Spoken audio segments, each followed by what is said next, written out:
Hello, everybody, and welcome to the ERSCA Belly Up Sports Series for round 3 of the Harpoons Design Chase for the Cup. Tonight, it's the Ohio Intra Express 133 at Nashville Super Speedway. I'm Dom Santina, alongside my partner David Westergreen and Carlos Acosta, of course, producing in the background with 3 Wide TV. David, how you doing tonight? Good, Dom. Ready for round 3 of the chase.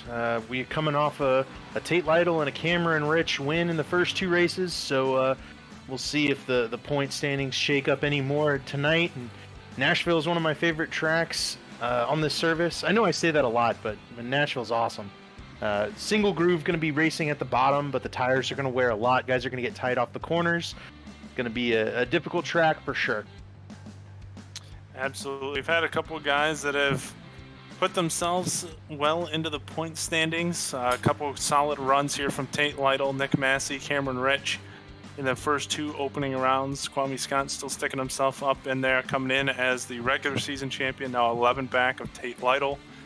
After a win and a runner-up finish the last 2 weeks, he has claimed the top spot. So we'll see how it goes tonight. We know we got some word last week that Johnny told us Tate's going to have some maybe possible sketchy Wi-Fi coming up, so he's trying to put as many points in the bank as he can here early on. Yeah, that's kind of the elephant in the room, I would say, is how is Tate Lytle's situation going to be next week? And then, you know, can he maybe gap these guys by a little more? I mean, 10 points is just 10 positions on track, so Lytle's advantage could be gone as quickly as halfway of this race. I also looked through here. Well, go ahead, Dom. Yeah, I was going to say, as we were looking through there, a couple surprising things to note there. Defending champion Ryan Lutz, 100 points back, was not even with us last week, I believe. So, pretty much a very long shot now here for the championship. He's again not here tonight.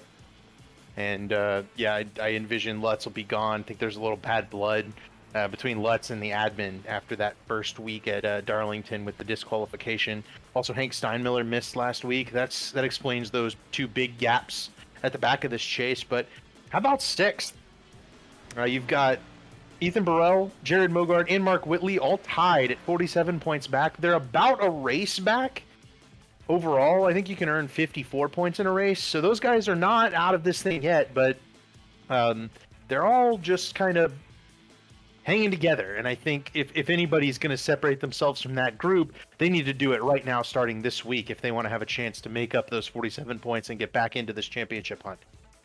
Yeah, and the guy that we kind of skipped over between those, Nick Indelicato, who started in the top 3 in the points to start this thing, has had a couple decent but not great runs here the last 2 weeks and finds himself 32 points back in the 5th place position. So a variety of different stories there within our playoff contenders, but we'll see what race 3 here at Nashville Super Speedway it brings to us. He's got fastest in practice over Tate Lytle, so stop me if you've heard that before. The same guys tend to be up front right now, and it seems like those 2 have really solidified themselves as the championship favorites. We'll see how qualifying goes here. I think those guys are probably your pole favorites as well. Qualifying just getting underway, so some cars making their way out onto the speedway, like Vincent Isabella. Last week's surprise pole sitter. Vincent jumped up there despite being fairly far down in practice, and I wouldn't be surprised if Vincent put together another good qualifying run here tonight. He just tends to do that, shoot out of nowhere during qualifying. Yeah, we'll see what the old 15 car has for him. He and Dylan Thomas still running those Napa Michael Waltrip paint schemes.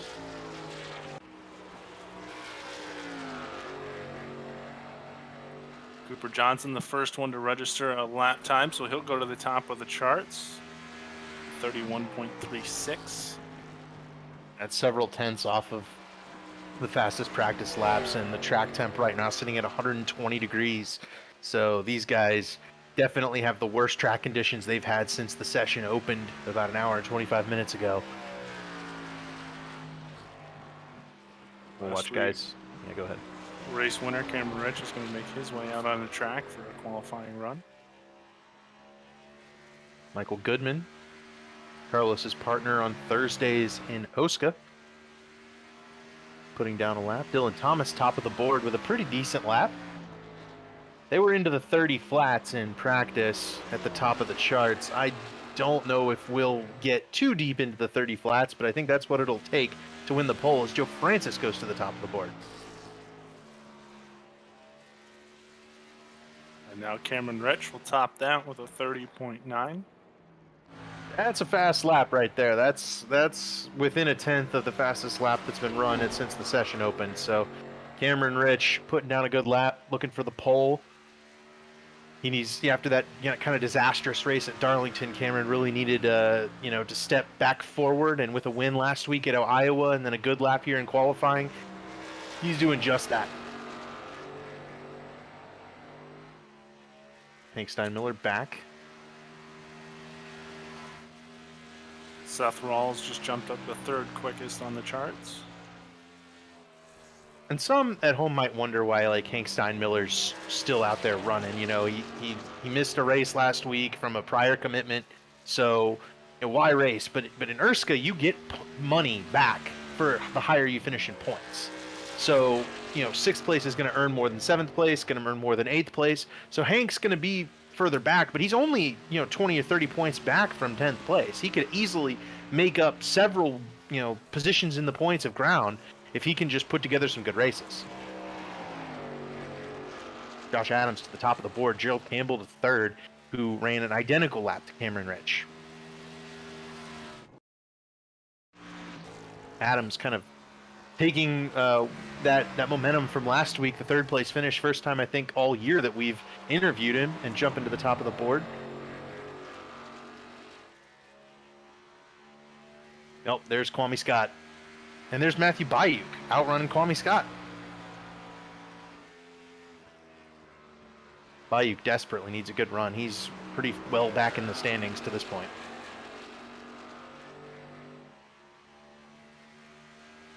Still got some heavy hitters left to go too. And Delicato, Massey, Burrell, all getting ready to come make their runs. Tate Lytle's first lap was 18th, now 19th quickest. We'll see if he can do any better than that. And Delicato just went second on the board, so it's an all-shift esports front row. Let's see what Austin Beers has.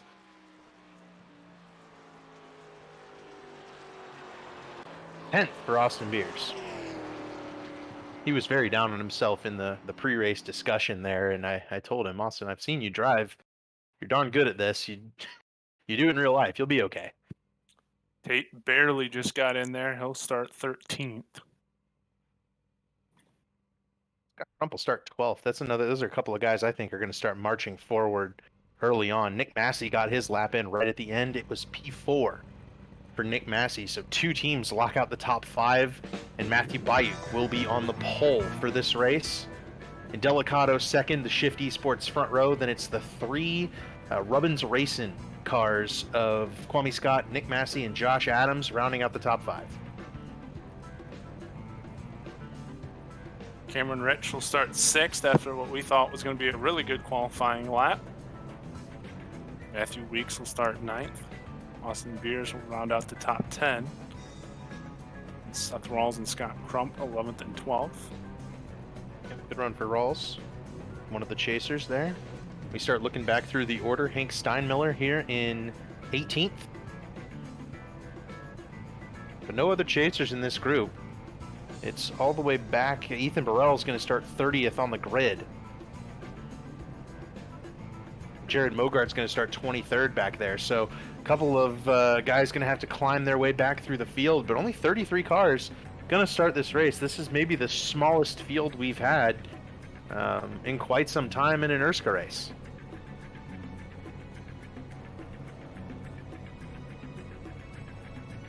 So, picks for this one. Whose turn is it to go first? Well, I think Carlos has had the best 2 picks the last 2 weeks, so we'll let him go first. What?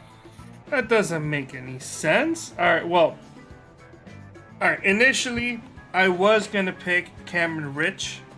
However, I did get a chance to speak with him earlier, and I did find out that he's not having a good time right now. Had a couple friends over, and unfortunately, somebody in the house got very upset. Got very sick, and he had to deal with a lot of house cleaning tonight.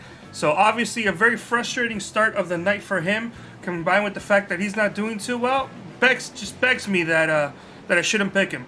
So I'm actually gonna go ahead and pick Cameron Rich because I've dealt with adversity before a race and I've won races before. So Cameron Rich is my man once again. All that just to pick Cameron Rich. I'll go second, and I'll pick Kwame Scott. That drive to the front at Iowa last week was really impressive. So yeah, P3 on the board. Give me the 99 car. Been a while since he's won a race. All right, he's qualified well the last 2 weeks. Last week he didn't get to do much with it, but this week I feel like it might be different. Starting in the top 5, I'm going to go with Nick Massey. I picked him last week. It didn't work, so we'll see. Pace car is off now, and we are ready to go racing. Here from Nashville, Matthew Bayuk on the pole, and he will go as the green flag waves. We are underway. For the Ohio Intra Express 133, Matthew Bayuk jumps out to an early lead over Indelicato, then Kwame Scott, Nick Massey, and Josh Adams, the top 5. David, you're due tonight too, by the way, because I picked Tate Lytle round 1. Carlos picked Cameron Rich last week, so you got to finish the trifecta off here tonight. Well, you know me. I'm just so good at picking people not cursing. Well, you picked a pretty safe one, I think, in Kwame Scott. We'll just see if he can withstand it all. That's going to be the difference. So, all right, couple laps in here. Matthew Bayuk settling into that race lead. This is what you're going to see this entire race, for what it's worth. These guys have singled out. They are running the bottom of the racetrack, and the lane doesn't move from there. You have to run the bottom. It's very easy to make a mistake, overdrive turn 1 especially, and drift up the track, and if you do so, you'll lose at least 1 spot, if not more, because it's more of a train. While these tires are fresh, these guys are going to try to settle in, save their stuff, and then make their way forward as the tires wear and guys start to slide up the track. This is typical Nashville, though. You know, we've run this, we've seen it on various other broadcasts. You know, the real life, the Xfinity car kind of allows you to run multi-groove up at the top of the racetrack. In iRacing, it's all bottom feeding. And you'll see, like, Tate Lytle hasn't been able to move forward from 13th starting spot. Cameron Rich is even back a spot, I think.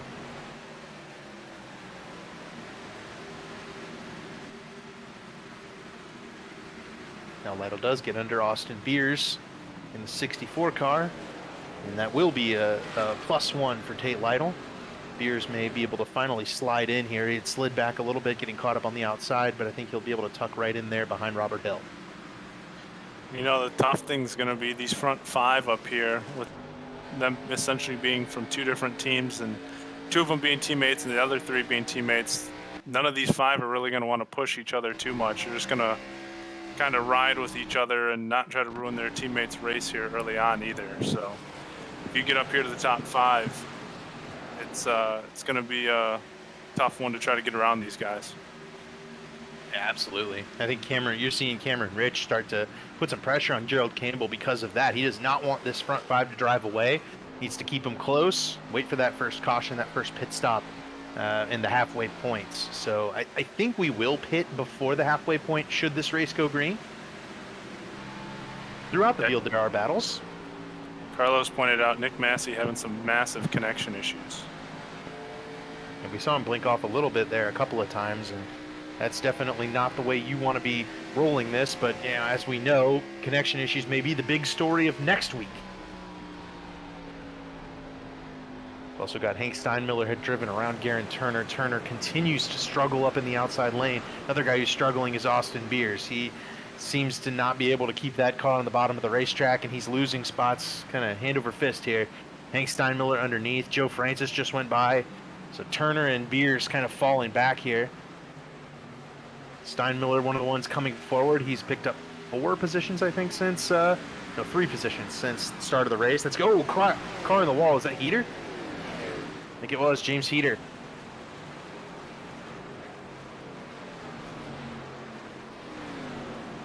hitting the wall hard there off turn 4. And it was because of Dylan Thomas. Dylan Thomas slid up the track in front of him there and kind of put him in the wall. By the way, I think Ethan Burrell may have started on pit road. He may have missed the start of the race. He is right now about a second in front of the race leader right now, Matthew Bayuk. And here's going to be the replay of that incident between Thomas and Heater. Isabella got way loose. It was Dylan Thomas there, I think. The red Napa car, not the all blue one. Oh, yeah. Yep, you're right. But Burrell's now a lap down. He's gone a lap down to the leaders. The 37 car almost looks just really not out of control, but it's not handling well.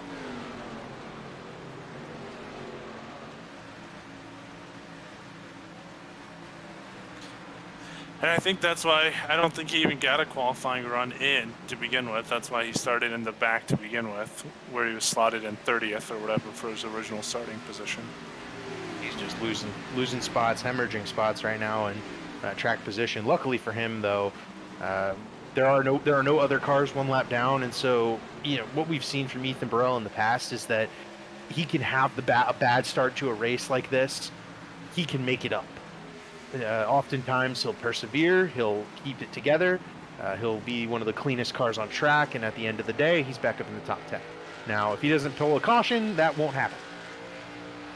But we'll have to wait and see. We've already seen one on-track incident so far, collecting James Heater, so I'm sure more are coming eventually. This is about to be interesting. If we jump out of this, he's 3 wide right now, but Seth Rawls and Tate Lytle. Tate backed out of it, let Seth Rawls have that spot. Did not want to push that issue at all. Oh, man, they almost made contact there down the back straightaway. Rawls does take it in front of Tate Lytle, and Burrell continuing to lose track position.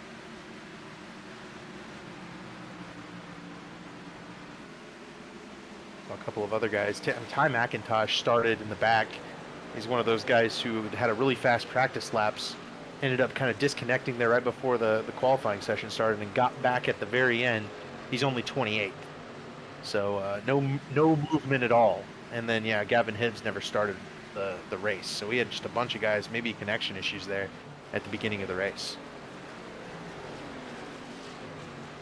Cooper Johnson and Johnny Thomas were battling for about a lap, and that settled itself back out. Cooper Johnson moved back to the 24th position. Johnny Thomas up to 23rd. They are both closing in on Dylan Thomas, wounded number 03. I think that'll be a quick battle between Johnny and Dylan. With Daniel Martinez in the 9 car running P9. Having a good run. He hasn't had the results to show how good he has run the past couple of weeks.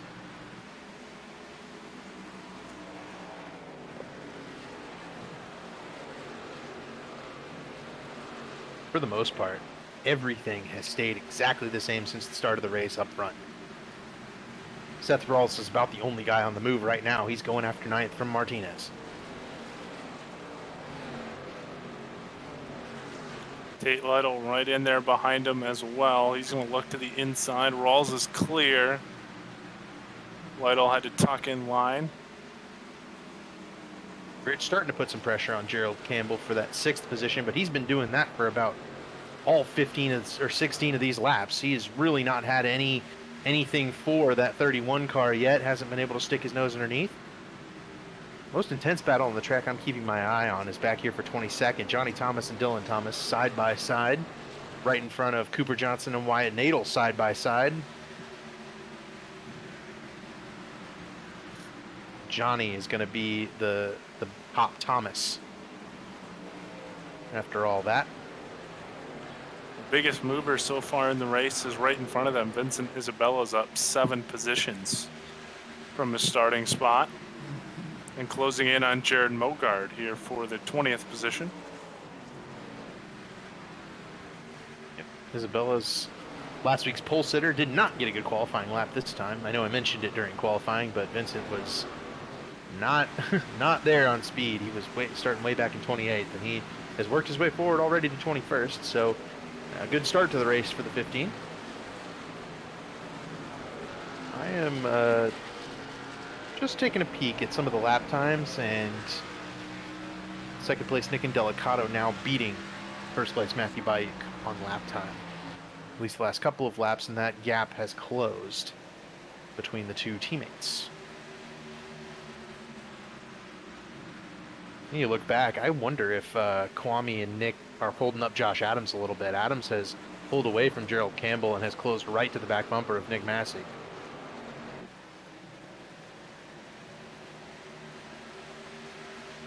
Yeah, I don't know if there's any team orders there, if they're going to let Adams go, or if he's kind of trying to be a blocker between those two and the guys behind him. Not really much of a factor right now with the gap, but didn't know if he was kind of being like a safety belt back there for those two. I don't know. I don't know if that team really does like a team order type of thing. I think those guys just kind of duke it out and race hard. I mean, we saw Kwame and Nick running really hard against each other at Dover without much regard for the the playoff situation, which at that point Kwame had 2 wins and Nick didn't have one and was kind of on the border of making the playoffs, and Kwame still took the win away. So I don't think those guys think about that necessarily. By the way, Seth Rawls and Tate Lytle have both driven around Daniel Martinez for 9th and 10th. Scott Crump got by too.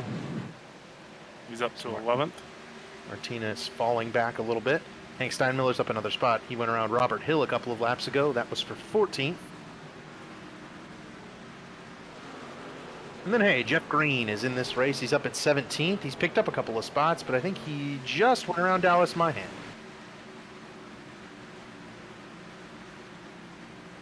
Yep, and a nicely painted paint for Jeff Green. It's based off of that Josh Berry paint scheme from a couple of weeks ago where he won a race.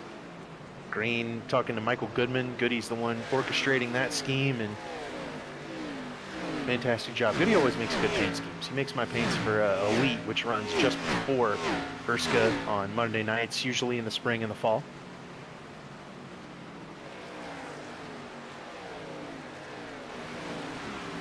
Goody also made his own paint scheme, which is that beautiful orange car way in the back there. Oh. I think Adams just went around Nick Massey right at the same time Cameron Rich went around Gerald Campbell finally. Not quite. Rich still not clear. Tough battle. Adams does get around Massey. I think that was a little teamwork of Massey letting Adams by. Rich cannot get around Campbell, but he's going to have a good run coming off turn 4. Matthew Weeks has closed in as well. One thing Matthew Weeks has shown the last couple of weeks is a real ability to save the tires. He's been strong when it comes to the longer runs, and this race has really taken on a long green flag run, potential green flag pit stop type of feel. Adams has gone around Scott. Now here comes Massey underneath as well. And Nick Delicato is right on the back bumper of Matthew Bayuk here. In fact, he's going to look inside for the lead down the front straightaway.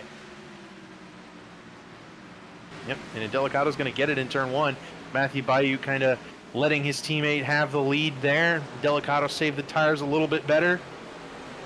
New leader, 0-1, Nick Delicato. Josh Adams is now up to 3rd, and Cameron Rich does clear Gerald Campbell for that 6th position finally. Matthew Weeks now trying to take advantage. Yep. Rich up to 6th, Massey up to 4th, and now here comes Weeks to the inside. We'll see if he can clear Campbell. Seth Rawls right there. Tate Lytle looking on as well, as Campbell maybe, he's one of those guys that kind of abuses the tires a little bit more than others and can really falter a little when the run goes long. But here comes Tate Lytle right behind this side-by-side group. He tries to get underneath Rawls and take advantage of Seth Rawls maybe trying to be patient behind a side-by-side battle. Things heating up here on lap 26. Guys starting to make their moves. Lytle underneath Rawls can't quite stick it out of turn 4. It's interesting. I think that may have been I don't know about a bad move for Tate Lytle, but you see what happened there is now he's got to battle Seth Rawls, who's a pretty fast car, clearly, but Gerald Campbell was hung up on the top. All he had to do was let Rawls tuck up to the back bumper of the 11 car, and they could have hung Gerald out to the outside, gotten around him, and then fought amongst themselves for that spot.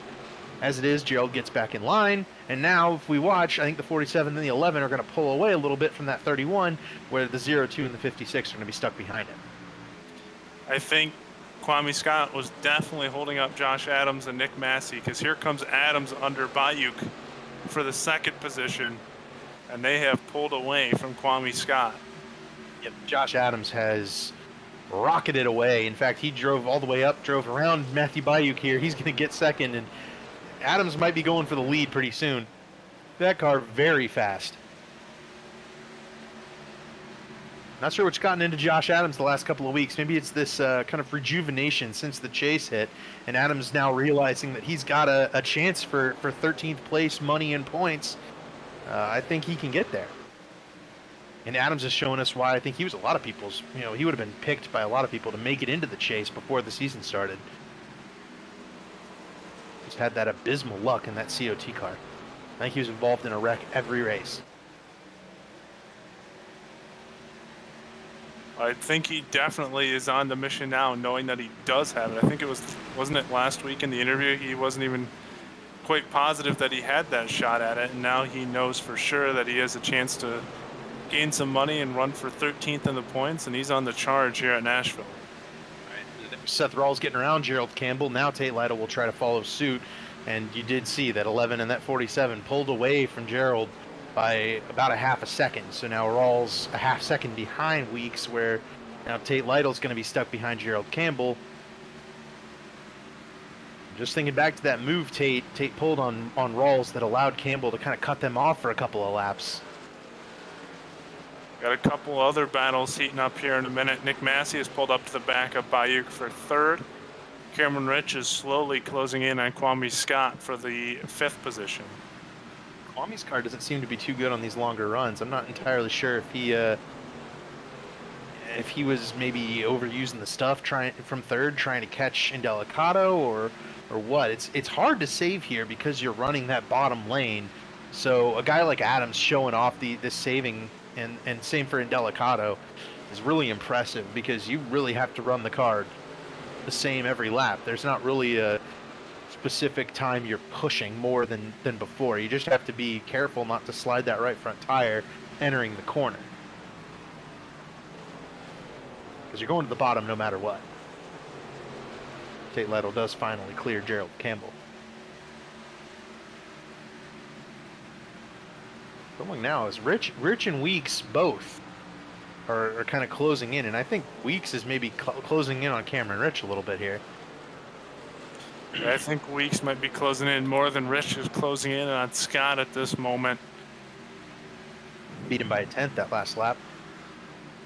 Scott's actually starting to close back in on Massey, because Massey has not been able to make the move on Bayuk yet. I think Bayuk's slowing up Nick at the moment.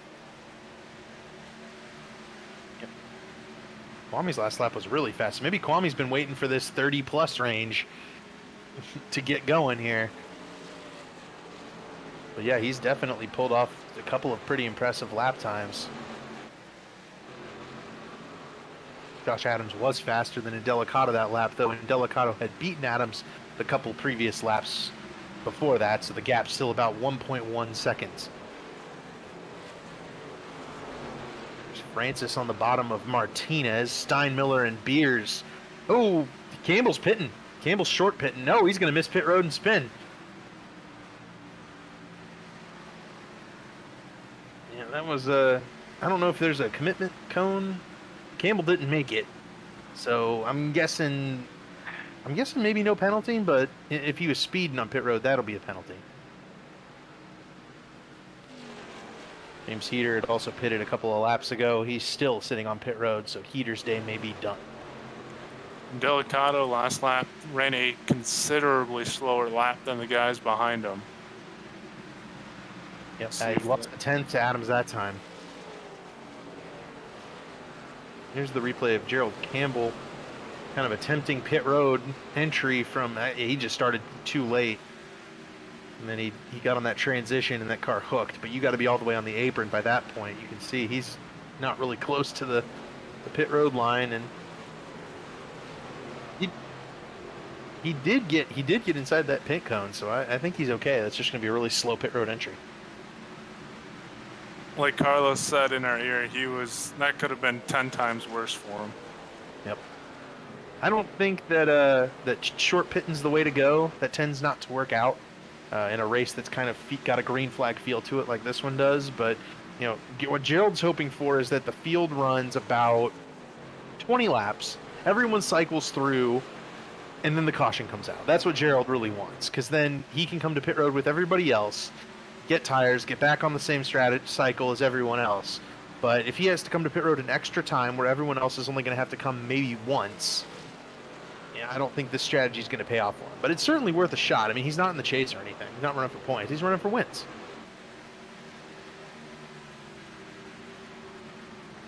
Couple of battles with a Pro Edge car hunting down another. Matthew Weeks going after Rich. Tate Lytle going after Seth Rawls.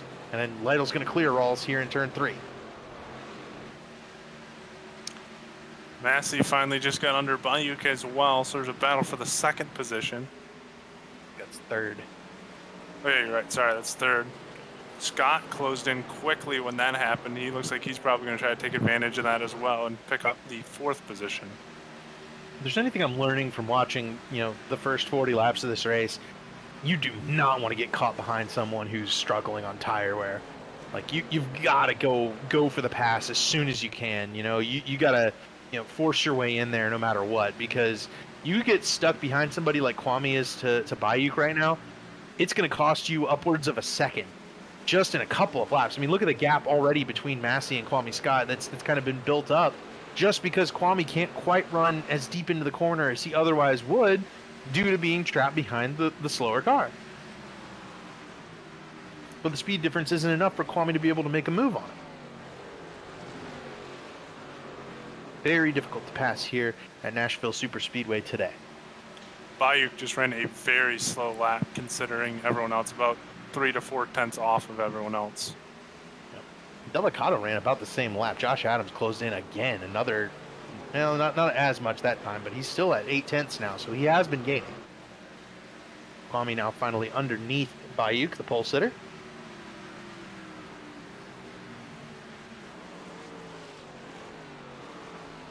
He'll make the pass for 4th. That gap is visibly closing between Delicato and Adams. See where it is this time by. Yep, almost 7/700ths, almost a tenth.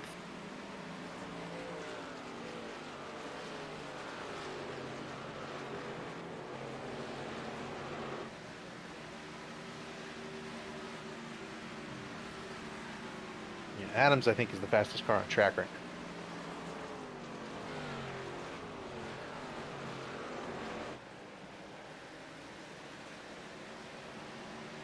Other than Gerald Campbell.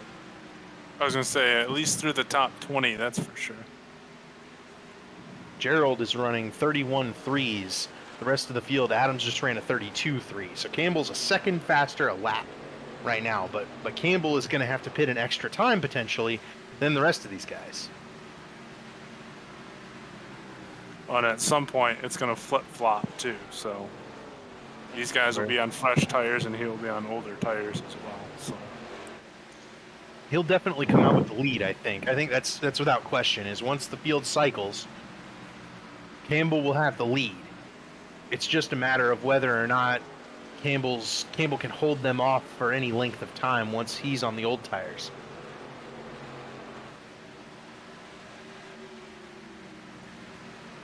Adams has cut down into the 0.6 of a second range to Indelicato. So Josh Adams is coming for that lead.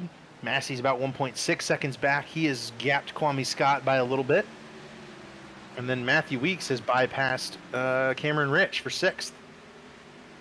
Yeah, there's the gap closing down. It's really starting to get small. And more guys are starting to pit. Vincent Isabella is jumping on pit road. I think he wore the tires off that 15 car, making that early charge. Weeks is going to pick up another spot here in the next couple laps as well. They're already closed in on the back of Bayuk, who really is starting to sink through the field now. His tires are pretty well used up. Scott Crump is on the back bumper of Tate Lytle and putting pressure on him for that 8th position. Tate's definitely had to use his tires up a lot with that 13th place qualifying effort to get up into 8th, and now Crump, who's someone that Tate dispatched very early in the race, is able to come back after. Yep, Crump to the inside of Tate here in 3 and 4.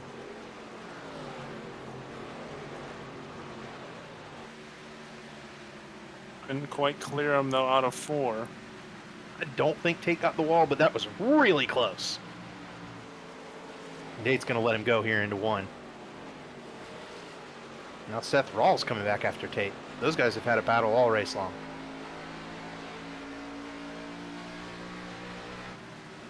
Campbell's making his way through the field as he's closing in on approaching the top 10. He just went underneath Austin Beers, who's running in 13th. So we'll start to see the difference here as he flies through the field with those tires compared to the old tires. You can see him there on your screen. And the problem for that is that you're not able to maximize those new tires when you're having to make passes. You're kind of at the mercy of some of these other cars around you, and you have to be careful to not run them over because you have such a great closing distance. When Gerald enters these corners, he could very easily mess that up and run into somebody and cause that caution that he does not need to come out right now. We are also about 2 laps away from having a battle for the lead. Josh Adams is right on the back bumper of Nick and Delicato now.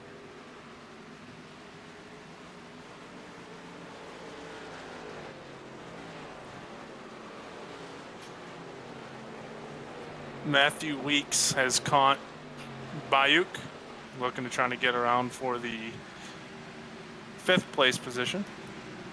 I think that one will be over pretty quickly too. Wonder if Delicato will try to fend off the 95 for this race lead.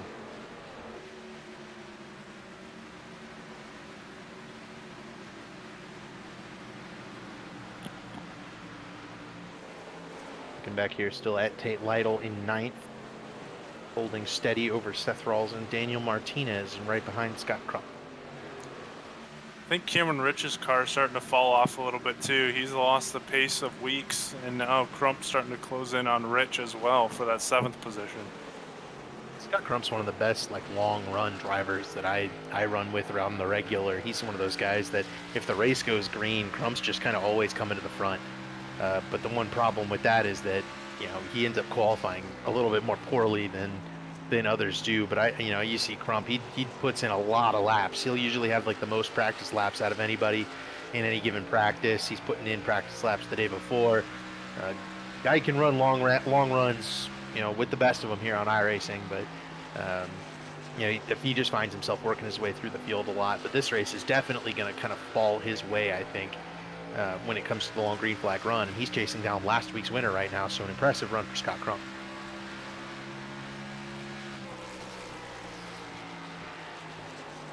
Adams has kind of stagnated at about 0.2 of a second behind Delicato. Kwame Scott is caught back up to his teammate Nick Massey.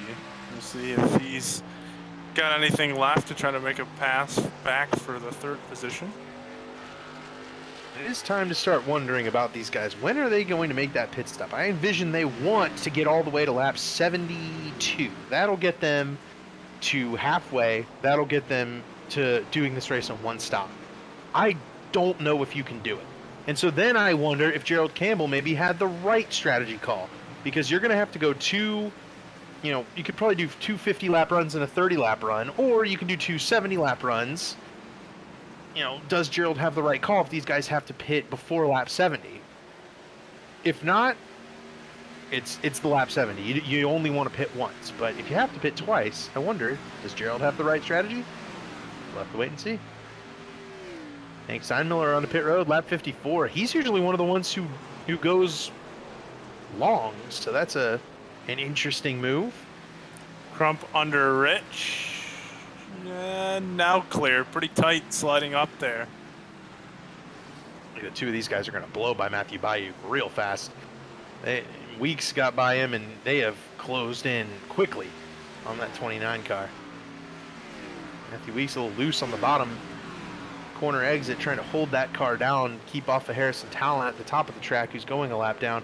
And for what, you know, one other thing that this has done, this long run, has put some other cars one lap down. Joe Campbell, Vincent Isabella, Ethan Burrell is now not the first car one lap down anymore, and this is exactly what we did not need after a poor start to this race. Just double checking here. I think if my math is right, lap 67 or 68 would be the halfway point. Yep. I could have sworn it was 72, right? 72 plus 72, 134? No, that would be 144. Well, there you go. I'm an engineer. 68. That's what these guys got to make it to, and I am curious as to whether anyone can make it there. I mean, it's getting late here in the Midwest, David. It's all right.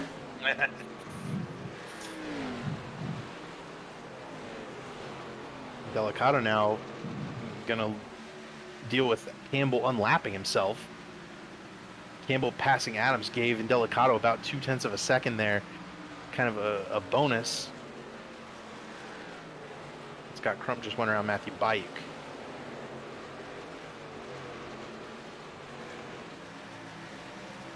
Leto's arrived at the scene on the back bumper of Cameron Rich.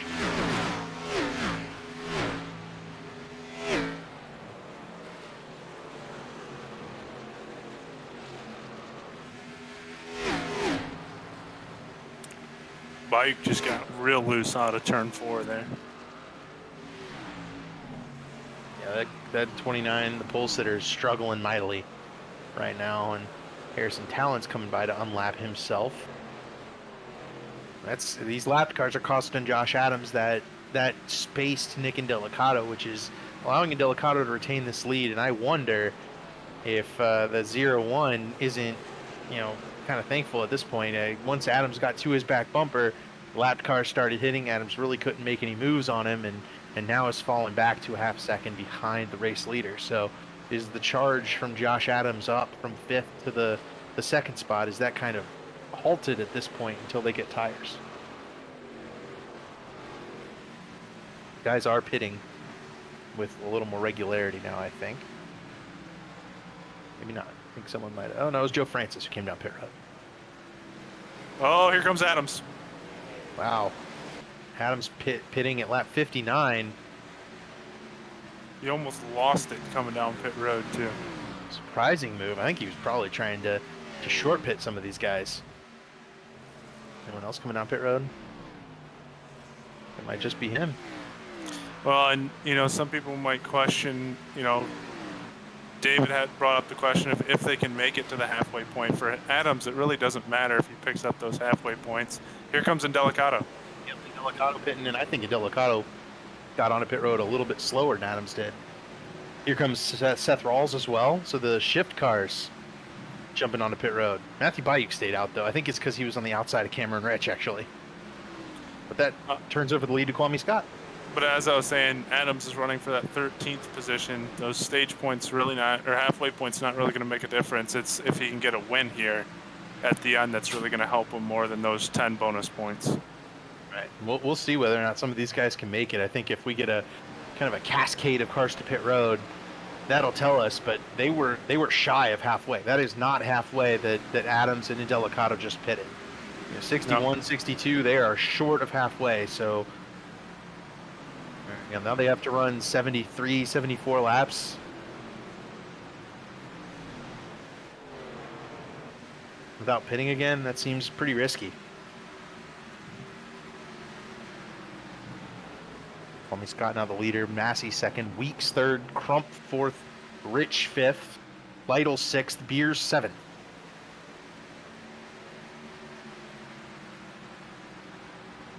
And a whole lot of the field on completely different strategies. Jeff Green comes to pit road. This is what it makes it when it makes it interesting, though. When we have a race like this where it's a lot of the low line guys running, I'll just go green like this because it makes it interesting from our vantage point on what's going to work and what's not going to work pit strategy wise. Right. Tay Lytle just blocked Hank Steinmiller, but I think it was because of Cameron Rich heading to pit road. 47 now down to pit road, so that's lap 64 for Cameron Rich. So getting a little bit closer to being able to maybe make it. Wonder if these guys are going to have to save fuel for the second run as well. Like, what if Adams and Delicato pull out to a big lead, but then try to save fuel? Rich will most likely give up any chance of halfway points there by coming down pit road. Maybe, or maybe everybody's got to come down pit road. Still unsure as Robert Hill heads down. Matthew Weeks has caught Nick Massey here. He's got a run for second. Yep.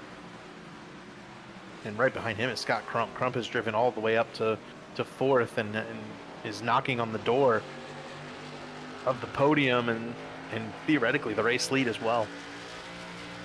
So Scott and Massey playoff contenders. Crump and Weeks not, so they can be a little bit risky here and hang it all out. Trying to make this a one-stop race. A little bit more to lose for Nick Massey and Kwame Scott. Austin Beers pitting from sixth. 64 car hung it out there on the apron. But he's another one who doesn't need those stage points at halfway. So I know these Kwame and Nat Massey, these guys are trying to stay out for halfway. I wonder if it's the right call, though. Josh Adams and Nick Mandelicato are actually side by side behind this first group, right behind Scott Crump. In fact, they're going around him right now.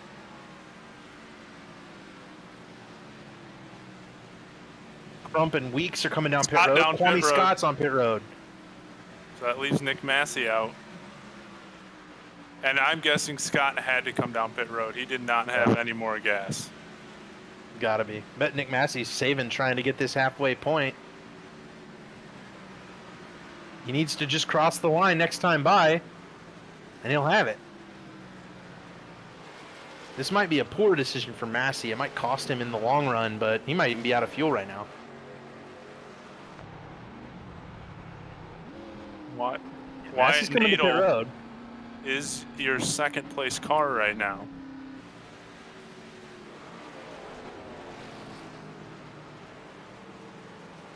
Looks like Nadel might be coming down as well. All right, well, I think what's going to happen here. Cooper Johnson technically just won the halfway point, right? I think Massey crossed the start-finish line before Cooper got there. I think it'll be Massey then Cooper. We are going to have to defer to Johnny Eckert, race control, for the results, and he said it's going to be a bit. So, tentatively, I think Nick Massey won the stage. Whether that's true, I do not know. Once this cycles through and Cooper Johnson pits, Gerald Campbell will be the leader. Hank Steinmiller will be second. Josh Adams third. Nick Indelicato fourth. Joe Francis will have jumped to fifth. Campbell's lead is going to evaporate extremely quickly, though that car is on very old tires. So that shows it right there, right? Nick Massey barely made it back to the finish line to make it halfway, which means he's going to have to save a lot of fuel to even make it to the finish line on that being his last stop. Right. Well, what I think that does mean is that Massey can make it. He might be coasting across the line, but he can make it. I think everybody else that didn't pit right before halfway there, so Adams and Delicato, those guys are not going to make it on one more stop. They're going to have to come for a splash of gas, I think. Yep, I think you're right. So what you're going to now see is guys saving fuel the rest of the way in this race. I think you're going to see some guys that can go hard. I think Nick Massey can go the same pace he went. He might be running out across the line, but he can go about the same pace he went before, and that should be enough.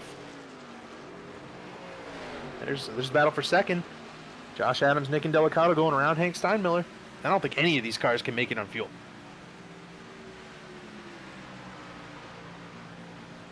So for Steinmiller, it's a track position play. Hopefully the caution comes out for him.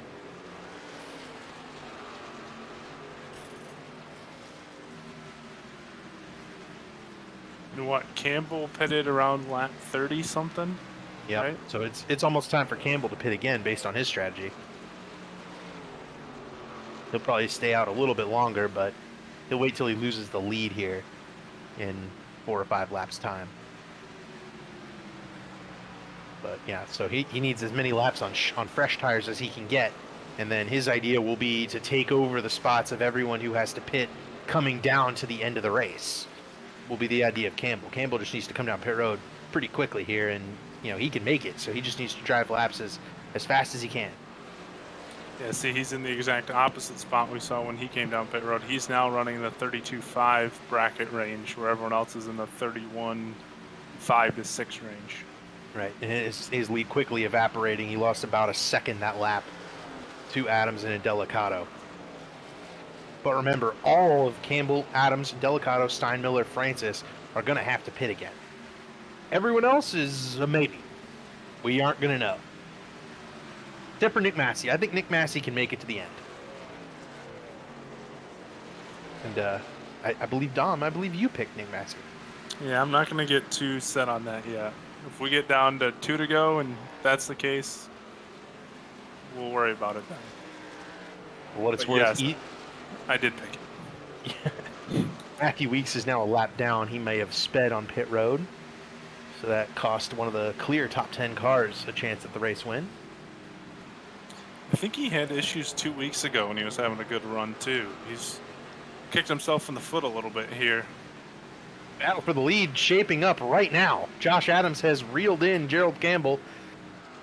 He's going to go to the outside of the 31 at the start-finish line on the front straightaway. He just took a good shot from Nick Massey just about 30 seconds ago too. Where we have our stage results, and I think they're going to be a little bit different than what we had kind of originally anticipated. Also, battle for the lead and second all happening right now between Adams and Delicato, Campbell. Yeah, he got some good damage. If you look at the back of that 95 car, that shot in Delicato gave him. It messed up that back sideways. He'll save it. The old tires on that 31 car means he can't really battle, and Josh Adams now the race leader. All right, what's your halfway results, David? All right, so it was the lap before. It was 66 coming to 67, not 67 coming to 68. So, Nick Massey wins the stage. Kwame Scott's going to be second. He pitted that lap. Matthew Weeks followed him in. Weeks will be third. Crump's fourth. Nadel fifth. Here's the replay on Campbell's slide off of 4 in the pass for the lead. Nadel fifth. Cooper Johnson sixth. Tate Lytle seventh.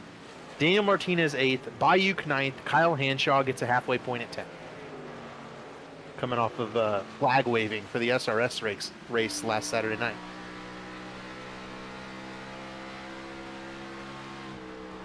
But Tate Lytle gets points, Massey gets 10, Scott gets 9, Lytle only getting 4 points, and then Bayuk getting 2. No other chaser getting points. A lot of non-chasers grabbing up those halfway points, staying out on the fuel and trying to make it all the way to the end of this race on one stop.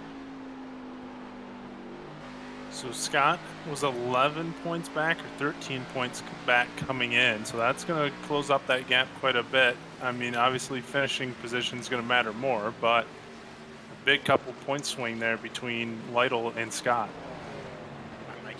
5 and then 6 because Kwame has led a lap and Tate is not. So 5 points now, the gap from Tate Lytle to Kwame Scott for that lead. And Massey even picked up more points on Tate so far.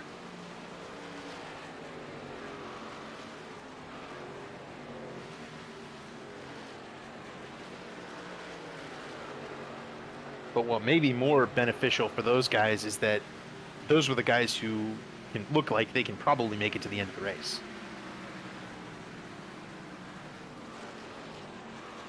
For what it's worth, with way too many laps left to go, they're separated by one car right now, that being Scott Crump. Yep, look at that.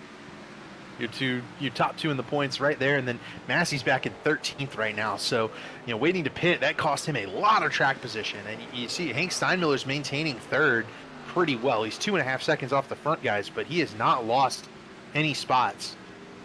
So Hank making that call to short pit, try to get up into the top 5, hope for a caution. It's working for now. The question will be when Hank has to pit, with 20 laps to go, can he drive back to the front of the field?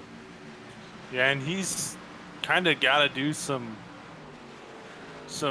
risky moves like this to try to get himself somewhat back in this championship, being so far out. Exactly. Yeah, and that's what you have to do. You know, I think back to the Oskich playoff. I was pretty far back early on, and at Dover, I just stayed out at the end of the race. There's 12 or 15 cars on the lead lap. I stayed out, ended up finishing like sixth, and it was a call that wasn't going to ever win me the race, but in the vein of this move by Hank Steinmiller, it could pick him up a top 10 finish, and it could gain him points on, say, Jared Mogard, who's back in 17th right now, or Ethan Burrell, who's way back. Mark Whitley's not even in the race tonight. Like, this could be a pretty huge swing if it breaks his way. Sometimes it does. Did for me at Dover. Sometimes it doesn't. These guys are battling for more than just the point position to the left of the screen. Every position earns more money the higher up you go. So based on the halfway points, those 7 in favor of Scott plus the 5 for leading a lap would put him back in the points lead if we were to finish right now, plus the fact that he's ahead of Tate Lytle. Right. So, and that's bleeding into a race that Tate may or may not have adequate internet for. Nick Massey did just pick up a spot, up to 12th now. He's about a second and a half to 2 seconds back of Tate Lytle. Actually, it's only a second, but he's fluttering in and out of the server. Oh, Kwame just got into Campbell. There's the caution.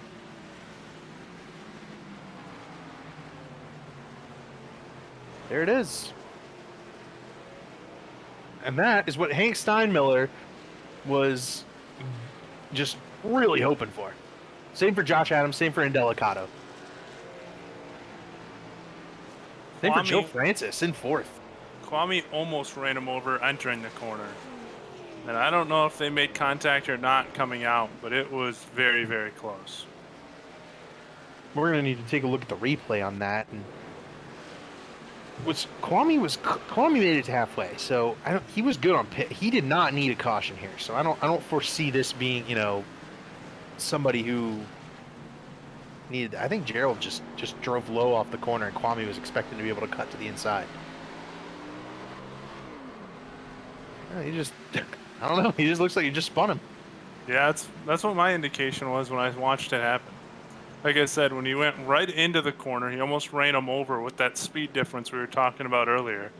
And then coming out, it looked like he had a part in it, for sure.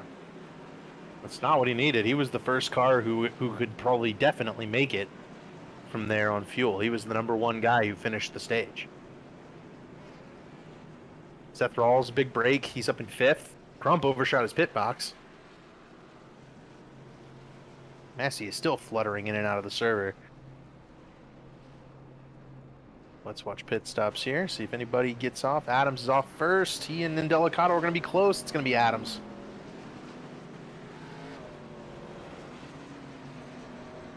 Massey picked up a couple of spots. He'll be 10th off pit road. But how about that for Hank Steinmiller? He'll be P3 now. Joe Francis, P4. Worked out really well for those guys. Would have worked out well for Campbell, except for he was the caution.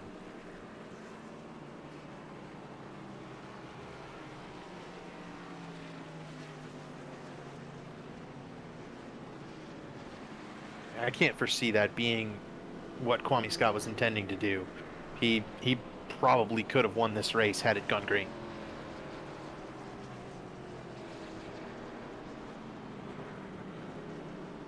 The one good thing is that Matthew Weeks, Ethan Burrell, those guys will be getting a wave around and getting back on the lead lap. So Burrell went a lap down early in this race. He now needs another quick caution in order to be able to put on some tires. Well, it took us 87 laps to get us our first caution of the race. Doesn't mean it's going to be our last.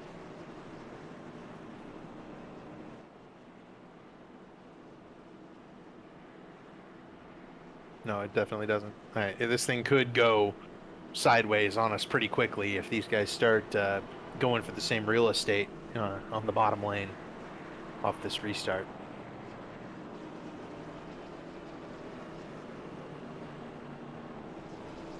About 45 laps left to go.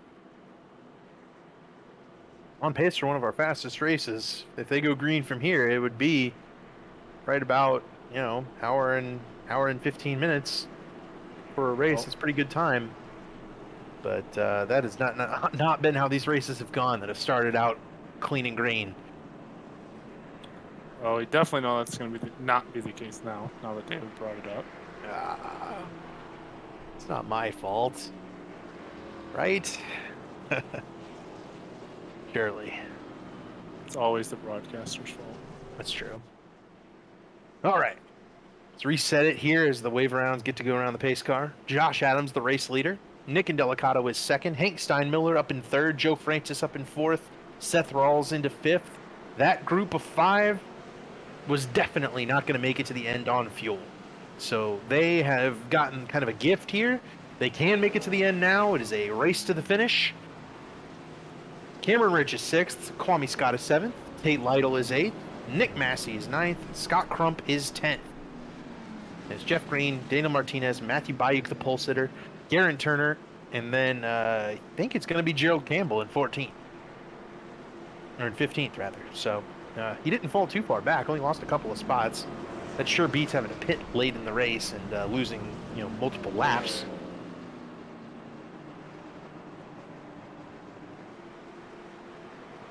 It's Cooper Johnson, Jared Mogard, Ty McIntosh, Wyatt Nadel, and Zishan Dura, the top 20.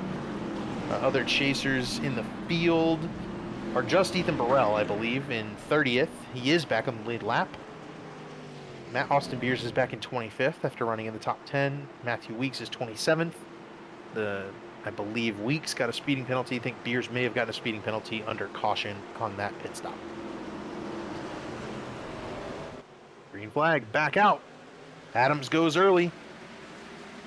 It'll be Steinmiller side by side with Indelicato going into turn one.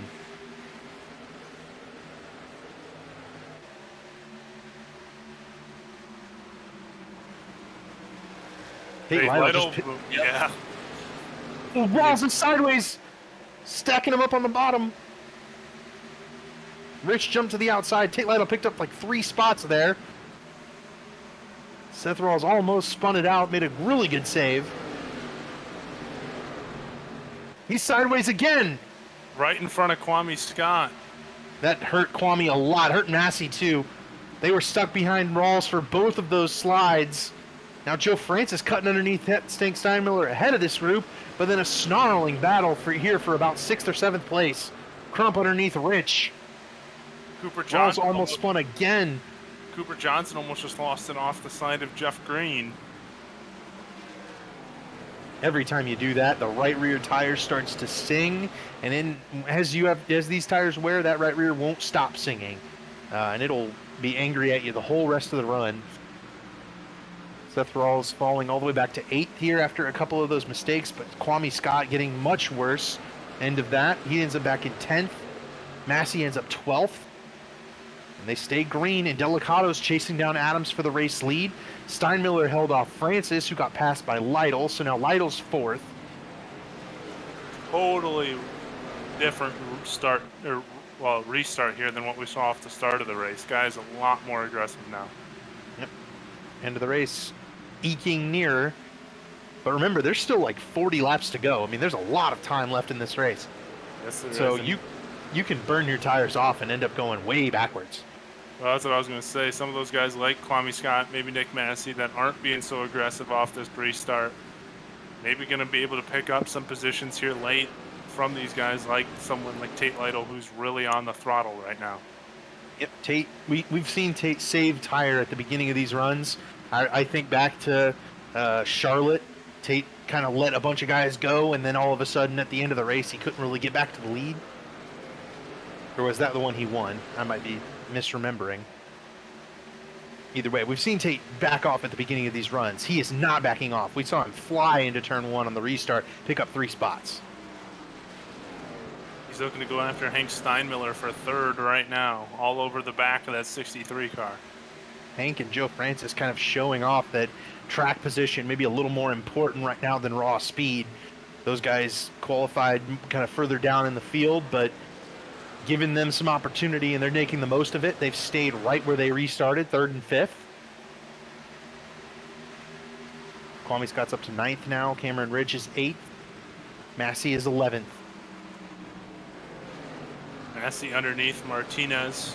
crack the top 10.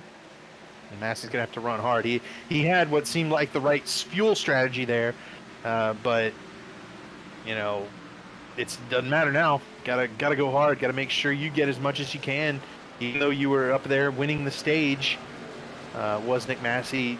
You know, it can't be let off the throttle now and just expect that the race will go to you. You've got to go take it now.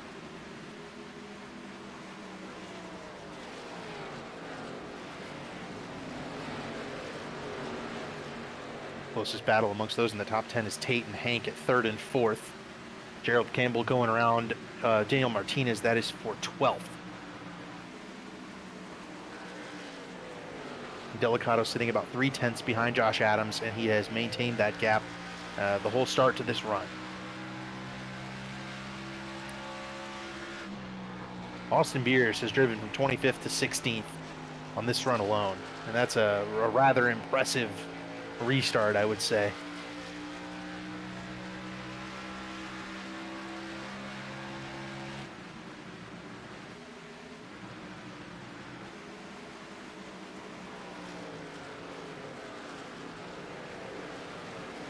Things inside the top 10 have kind of quieted down just a little bit, even back through the top 15.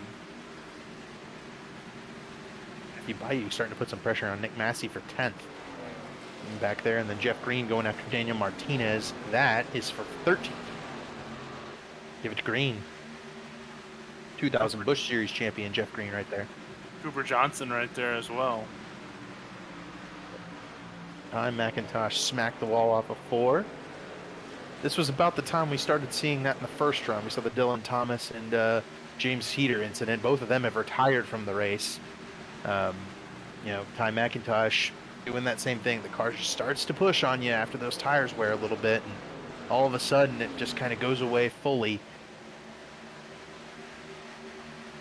Francis now getting eaten up by Crump, Rawls, Coop, Cameron Ridge starting to get into the mix.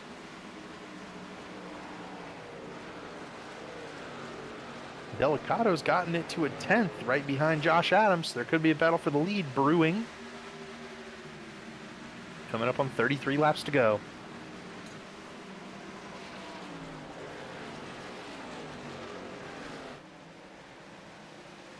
Tate ran a couple hundredths faster last lap and has not been able to make that move on Steinmiller, and that's what we talked about.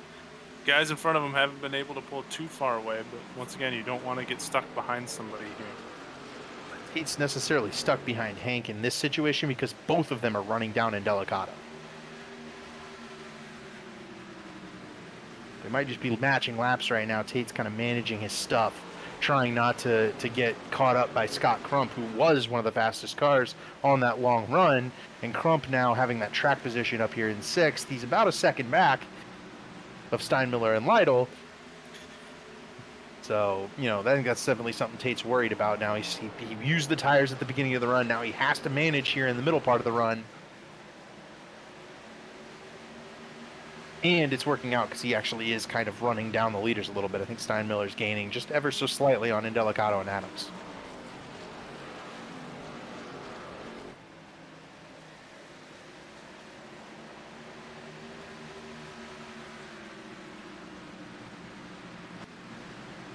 Got a really good run by Joe Francis. Scott Crump, Seth Rawls, who was dead sideways, wrecked multiple times on that restart, has found himself 7th and still moving forward. Cameron Rich, Massey has gotten around Kwame Scott, which is rather big for the points. Kwame almost looks like he's either backed it up a little bit or he has damage, one of the two, because I can't see him being 10th and going slower than Nick Massey on purpose here. And he's about to get caught by Bayuk here. Massey's gap. Caution's up. That is what, and Robert Hill as well. That's what Ethan Burrell and Matthew Weeks needed. They'll be back on the lead lap with fresh tires. That's not what Adams and Delicato and Steinmiller and Lytle wanted to see. They had a nice clean gap back, about a second to the next group, so not the best. That looked like netcode. That looked like some big netcode between Dura and Wyatt Nadel. It caught up Robert Hill.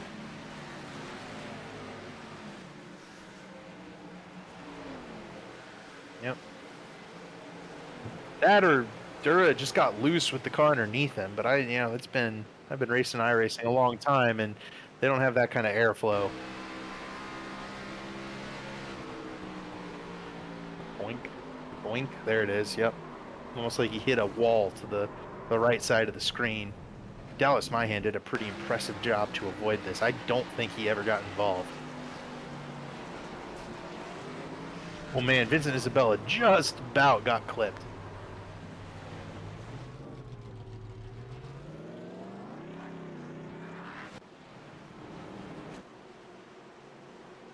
And everybody's coming to pit road.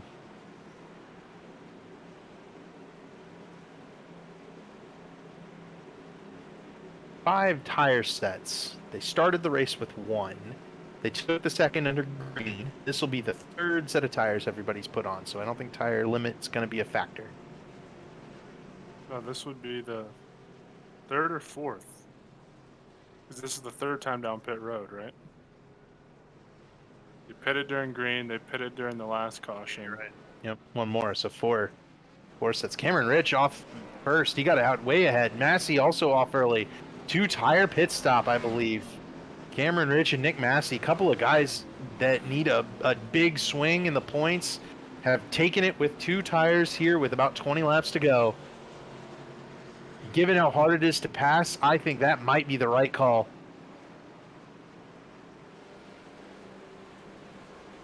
Cameron Rich, Nick Massey now 1-2. Cooper Johnson also took tires. He'll be 6th on the restart, unless he sped on pit road. He's actually falling back.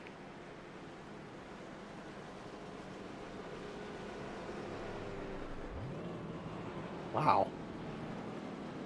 Just thinking that maybe you could go for 2 tires here. There's about 20 laps to go. Track position seems to be key. I don't know how the left side tires are going to be holding up. It may mess with the handling of that 47 and 48 car, but what a gutsy call. We will see. Should we bring Cameron Rich into the booth? Ken, I feel like you got to try something, right? They haven't been able to. Well, Cameron Rich won Oh, 1 to green. No, we won't. Cameron won last week, so not necessarily the case. But for Nick, he hasn't been able to beat Kwame or Tate. If he wants to win a championship, he's got to change something up here. Yeah, kind of buries Tate a little bit deeper in the field, buries Kwame a little bit deeper in the field. Although Kwame picked up a couple of spots on pit road, actually got out in front of Joe Francis. So Kwame's still 9th. Out of all that.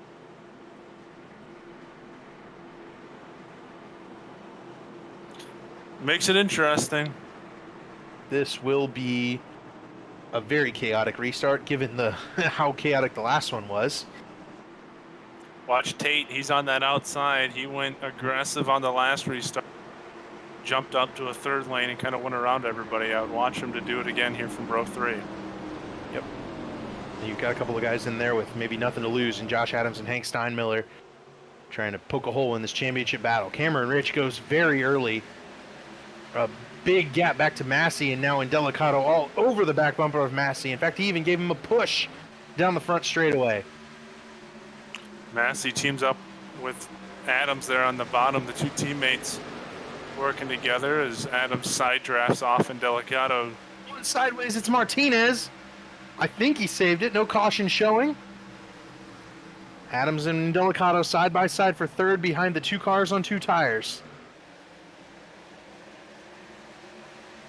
Lytle did not get that aggressive start that he got last time. He's still back there in 6th.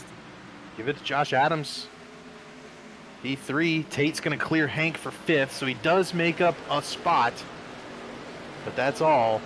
Oh, and Delicato loose out of 4th. Nick and Delicato getting loose. These shift cars getting real loose exiting these corners. That's going to open up the outside for Tate Lytle. Can he make the move? Behind this group is, oh, no, Indelicato held off Lytle, but Lytle's crossing over to the bottom. Just behind, Kwame Scott and Seth Rawls are side by side as well. The way this thing is shaping up, every point may matter as Tate and Indelicato get close to touching. It will be Tate clearing Indelicato off of turn 2. Caution is out. Oh, big wreck. Isabella Hanshaw.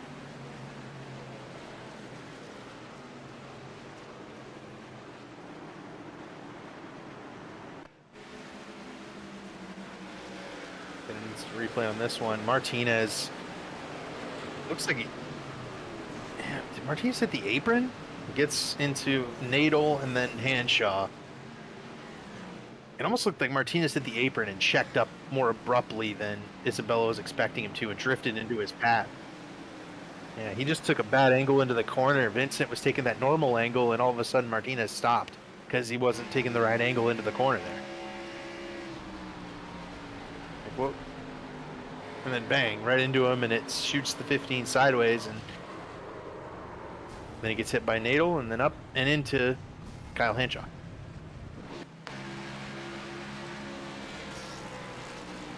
Michael Goodman gonna get through this one.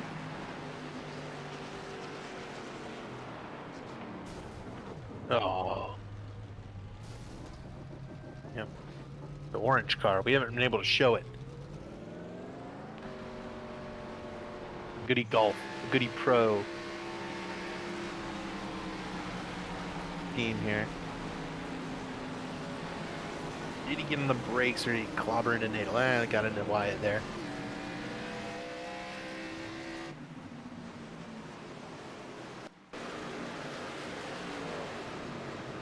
I will say, though, this caution, at the time of yellow, you'll notice that we have an additional red name on the left of the screen.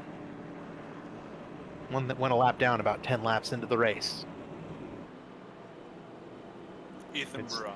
He was 2 laps down at one point. It has taken him the whole race to claw his way back, and all of a sudden, there's his name on the scoring pylon. Hasn't been there all day long.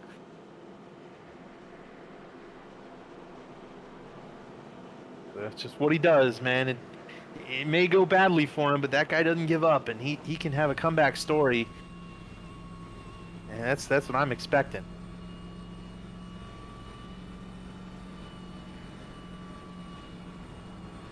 I think we're coming to 1 to green here as Cameron Rich still leads Massey. It didn't look like the 2 tires had much of an effect at all on those front 2. Yeah, just a short little 4 or 5 lap preview there, though. Still about 20 to go when we go back green, so we'll see how they can hold on for the long term. If they get a couple more cautions in the way, they might be all right. It is tough because Rich, he has the benefit of restarting, but he used up his go as soon as the pace car goes off restart. I think the guys will be a little bit closer this time. Also, you've got the aggression of the points leader Tate Lytle right there in 4th now. It could be a little bit more difficult for Cameron Rich this time to get away quite as well as he did last time, but I truly think the 2 tire call, getting that track position, that's the play. That's what these guys absolutely had to do. Even if it doesn't necessarily work out in terms of a race win for Cameron Rich or Nick Massey, they were languishing in 7th to 10th place there for that long run before the caution. They were stuck back there. And barring gas mileage, they were going to be finishing back there as well. So this is a really good pit, a really good strategy, and see if they can hold them off. Still a pretty good jump there for Rich that time. And Pate's on the outside of Josh Adams here, going to be entering turn 1. And Delicato tried to cut to the inside of Adams, ended up giving him a shot into the corner. And now Tate's to the outside of Josh Adams for 3rd. And Delicato's going to wash up. Hank Steinmiller's going to jump underneath him. Now the block from a Delicato. Hank down to the top. The best thing that can happen right now for these 2 up front is if Adams and Lytle get to racing each other. You got Steinmiller, you've got Kwame Scott, all chasers, all know every point matters a lot. They want to get as many as they can. Adams is going to clear Lytle here, and now in Delicato's to the inside of the 56. Nick Massey pulls up to the back bumper of Cameron Rich. Yeah, Massey got a big run out of 2 that time. He just put a block on Nick and Delicato, and it checked in Delicato into Steinmiller. We could get one of these guys spinning another one out here, I think. These guys are all over each other, and with the slightest check, we could see a 2 or 3 car wreck, and maybe some of the chasers get taken out in something like this. David, you talked about it. I tried to bring it up earlier. You said you don't believe there's any team orders between Adams, Massey, and the rest of their crew. If Massey gets the lead here, I know Adams hasn't won a race up here. You'd expect to see Adams go for the win here, wouldn't you? I absolutely expect that, because at the end of the day, Adams is racing for more than just, you know, the no points chaser. He's racing for that 13th place points, and that thing pays out, you know, your money back. He paid $70 to race in this series. That's a $70 paycheck for Josh Adams trying to go for. So if he gets a chance to go for the win, he's going to do it. But he got shoved into turn one that time by Tate Lytle, and now they're side by side for third. And that's allowing Rich and Massey to pull away ever so slightly. Wonder how patient Nick Massey's going to be back here with everything that's going on behind him as well. If he gets the shot to give Rich, or gets the chance to give Rich a shot, will he move him up the track to take the lead?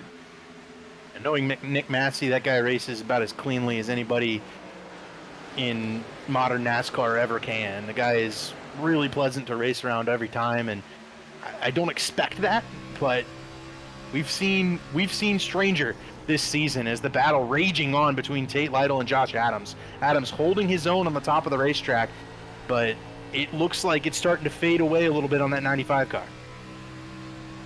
And you think Rich and Massey not really communicating with each other, but know that they need to kind of stay single file right now to try to pull away while these guys were battling behind them to get a little gap between those 2 tires and those 4 tire cars?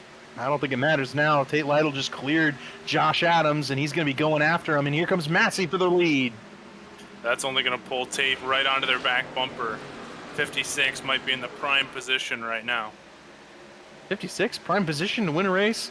I've never seen that before. Let's see. The opening 2 rounds of the championship, where has Tate Lytle finished? First, second, now currently running third. Yep. And he's going after him too. Massey and Rich almost make contact. Here comes Tate Lytle to the bottom. He looks about 3 wide. He's going to back out of it. Delicado. Yep. Just make sure that 0-1 doesn't get by him. But those 2 side by side for the lead. That's going to draw the field right to him, like you said. I did think that. I just don't think the 2 tires are going to be able to hold up. They needed a few more cautions, maybe. It's still worth a shot, though. I mean, you got to take the lead like Nick Massey's doing right here. 6 of the top 7 right now, championship contenders. He tried to clear, but Rich stayed to the outside. You're right, the cream rising to the top here in ERSCA. The championship contenders all going for it. Steinmiller just got dive bombed by Kwame Scott back for 6th. Look at this group of 5 going for the lead. Throw them all under a blanket as Cameron, Rich, and Lytle battle for 2nd. Massey the lead. Josh Adams just gave Indelicato a big shove into this pack. There goes Lytle. He's clear of Rich. That may do it. I don't know if Massey can hold Tate off. He doesn't have to just hold him off for a couple of laps either. It's 13 that he's still got to hold. Oh, there goes Indelicato. Adams spun Massey. Into Adams. And Indelicato turned right. Given what Johnny and these guys have done, is Rawls also wrecked there. You know, they've disqualified guys for less than that, man. That was pretty blatant. And Indelicato threw a block all the way to the apron on Adams. But yeah, let's watch it. But I mean, when you turn right to go after somebody there, that's pretty clear what happened. Man, I don't know about all that. I mean, he had blocked him all the way down to the bottom of the track. Adams was having none of it. And then Indelicato just hangs a right.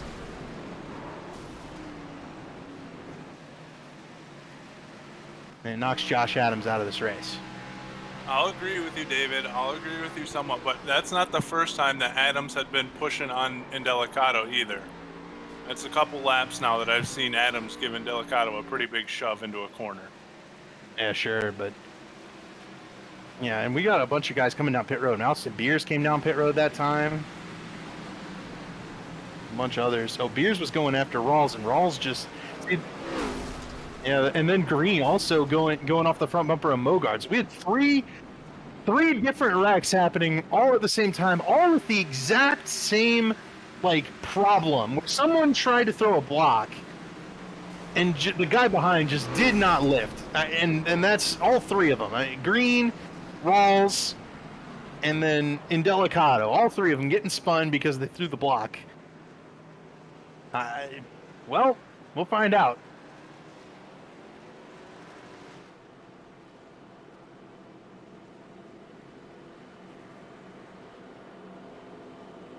I don't think he's in the. I don't think he's on there.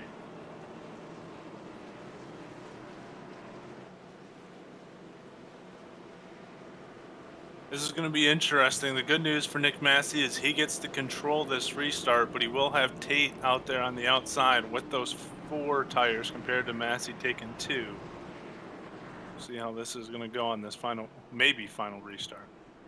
Well, what I would want if I'm Nick Massey is I'm going to go try to get Cameron Rich to get by Tate Lytle. I might even message Cameron Rich and tell him when I'm going to go. If I'm Massey, right? And to try to get him an advantage on Lytle, try to hold Tate back as much as possible.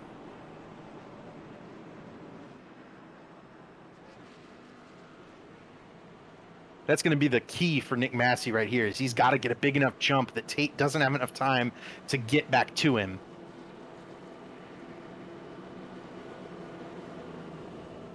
It's definitely going to help Nick out if he can get the lead, because he's just lost about 4 laps that you've had to fight Tate Lytle for. Right, yeah.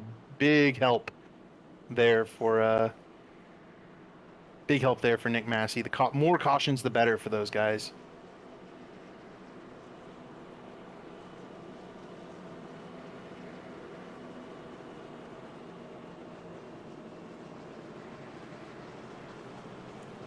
Or Josh Adams, too. David, you talked about it with the COT car. He just seemed like he was involved in a wreck every other night, and now he had another solid run going here since the playoffs started, and he gets involved in another accident. Yep. It's definitely disappointment for Josh Adams. And Nick Indelicato's staying out there despite some pretty heavy damage on the right side of that 0-1 car. All of this has allowed Ethan Burrell to climb into the top 10, by the way.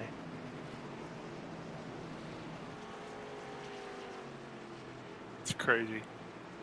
He does it every time, man. He has done it staying out here, and I wonder if getting tires might be a little bit better, but we'll see what tires can do. They'll be on the cars of Beers and some of those other guys in the middle to the back of the field. Goodman's probably got tires. We'll see what tires can do, but I envision it'll be a little bit chaotic here with 9 laps to go. That's 10 of your playoff drivers in the top 11 positions. And 1 out of the 12 is not even here tonight. So that means all but 1 driver is sitting there. That's a playoff driver in the top 10. Yep. Scott Crump there in 7th is the one non-playoff driver. So, yep, our group, the championship battle has found itself also as the battle to win this race. Nick Massey on 2 tires, leading him to the green. And there he goes, big jump. Rich is going to get under Lytle here off the start. I don't know if he can stay under him into the corner. Cameron Rich is Nick Massey's best friend right now. He is there. He's going to fight Tate. Tate's going to have a better run out of the corner, I think, though. Yeah, and what Cameron Rich is looking for is he's just hoping that Tate Lytle can't get up past Nick Massey, right?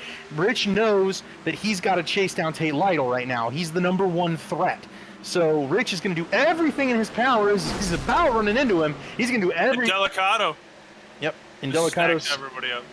Slower there, stacked up Kwame. Bayuk fell back. But Rich trying to do everything he can to prevent Tate Lytle from winning this race and extending his points lead.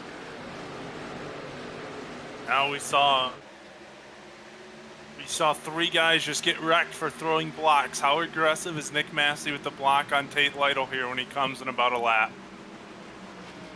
We'll see. Well, Nick Massey's one of those guys. He'll race you. He'd rather race you than probably, wreck you. So Tate might have the best possibility, best guy you could choose out of this field running in front of him here. We've seen the aggression level kick up of late, though. These guys know how difficult it's going to be to win this championship. 0.08 the difference between Massey and Lytle. Caution. It wasn't for this. That was a huge battle there. 3 wide, 2 and 3 rows deep, and it ends up being all for naught. That might have been the caution if Jeff Green doesn't bring one out, and that is again a benefit to Nick Massey, the race leader.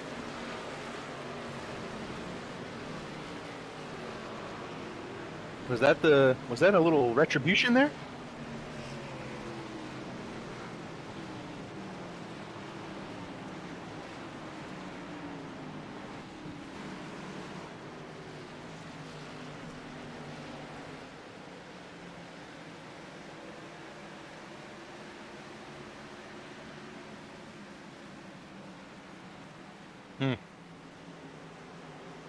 That one might be a little payback there.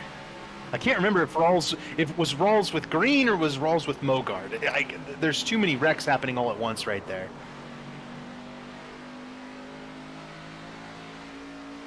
Delicado down. Oh, no, never mind. Faking. He faked you out. I'm going to go back. I'm going to go back on... You were faked out too, though. If I didn't say it, you were about to say it. I was. You're absolutely correct. Yeah, Green blocked Mogard down to the bottom and got spun out. So that was not Rawls retributing Jeff Green, because Rawls got spun out by Austin Beers.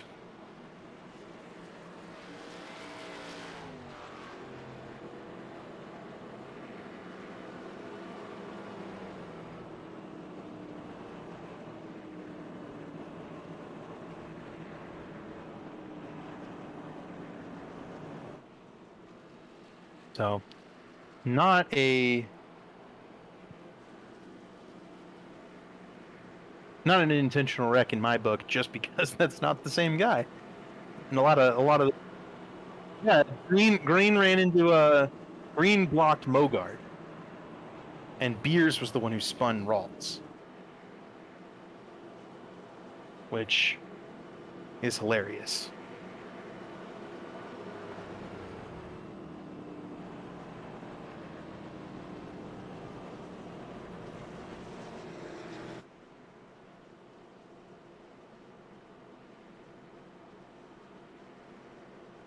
We're checking with race control Johnny Eckert there.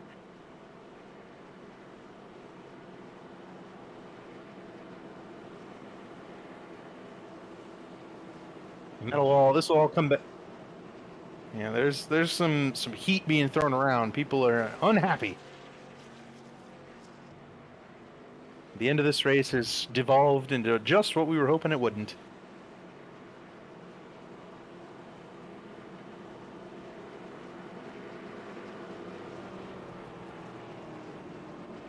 Massey the leader with 2 tires.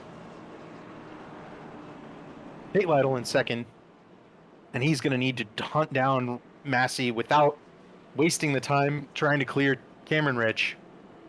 It's going to be very difficult for Tate Lytle to come out with this one. Nick Massey kind of getting that caution. That really helps him. Hank Steinmiller fourth, an incredible strategy call at the halfway point of this race to short pit, gets that caution and has maintained the top 5 since he got there. And Delicado fifth, got spun by Adams, corrected into Adams, shot Adams into the wall, and kept himself straight enough to not hit the wall, and has maintained that 5th spot. Kwame Scott sits in 6th. Scott Crump 7th. Jared Mogard now 8th after being one of the ones involved in those blocking wrecks on the back straightaway. Ethan Burrell is now 9th after being 2 laps down at one point, and Johnny Thomas is now 10th.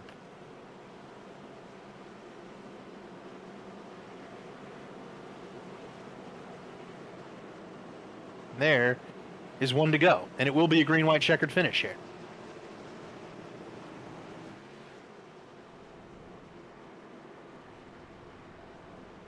And we have 2 attempts at a green-white checkered, so if we do get a caution before we get the white flag, we will have 1 more re-rack and attempt at a green-white checkered, and after that, the race will be over.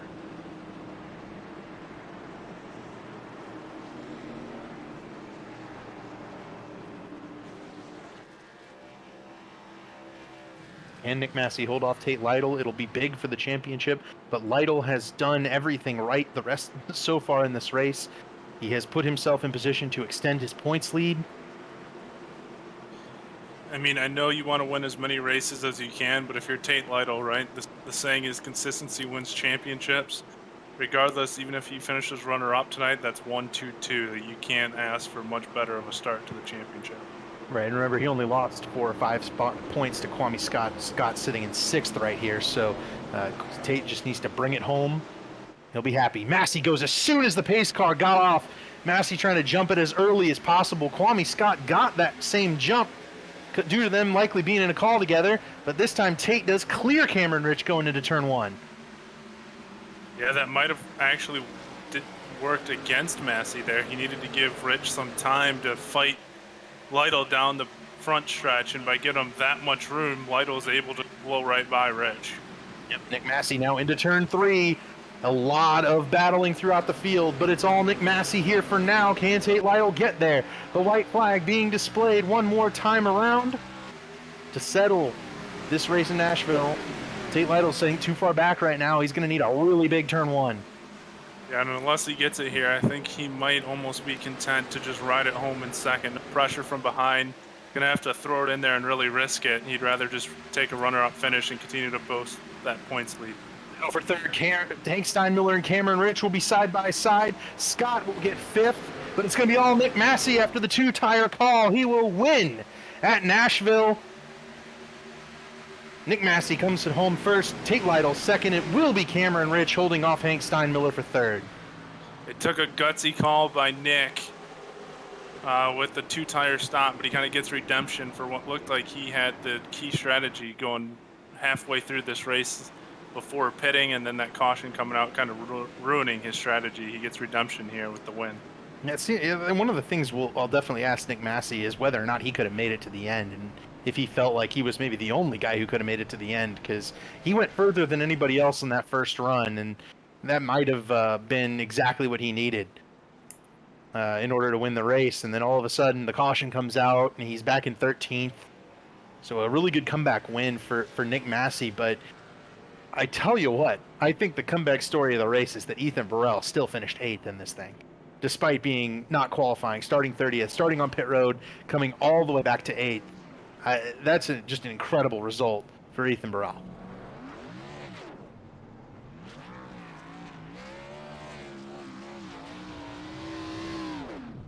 Hey guys, little props to us tonight too. Made it look like we know what we were talking about. Our 3 guys finished in the top 5. We tend to... Well, Dom picked the race winner. Week after I don't pick him. I think, correct me if I'm wrong, this will be the same 3 that we interviewed last week. I think it is. It was Cam, Massey, there was Cam and Tate for sure, 1-2. I think, wasn't Josh in there though? Oh, it was Josh. Yep, almost. Rich and Tate for the 2nd week in a row. Tate for the 3rd week in a row in the interview booth on the podium.